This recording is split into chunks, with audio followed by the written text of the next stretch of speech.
අංග සම්පූර්ණ නිවසක් හොයන ඔබට අපූරු තැනක් පිළිබඳ තොරතුරු අද අපි කියනවා. මෙම නිවස පිහිටා තිබෙන්නේ කැස්බෑව බයිපාස් පාරට ආසන්න වූ පිහිටි ගුරු ගම්මාන පාරේ. නිවසේ සිට කැස්බෑව නගරයට දුර කිලෝමීටර් 1ක්. 255 ගල්කිස්ස කොට්ටාව බස් පාරට දුර මීටර් 500ක්. මෙම නිවස ඉදිකර තිබෙන්නේ පර්චස් 10ක ඉඩමක් තුළ.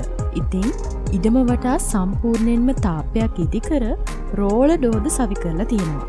නිවසේ කාමර 3ක්, සාලයක්, මුළු තැන්ගයක් සහ නානකාමර 2ක් වගේම සේවක නානකාමරයක් සහිතයි. සම්පූර්ණයෙන්ම නිවස ටයිල් කර සිවිලින් සවි කර තිබෙනවා. නිවස ඉදිකර වසර 9ක් වන අතර ඉහළම නේවාසික පරිසරයක පිහිටි මෙම නිවසේ විකුණුම් මිල වෙන්නේ ලක්ෂ 250ක්. මිල ගණන් සාකච්ඡා කරගන්න පුළුවන්. නිවස පරීක්ෂා කිරීමට වෙලාවක් වෙන් කර ගැනීම සඳහා අමතන්න 0.704 879යි 883 0.704යි 879යි 883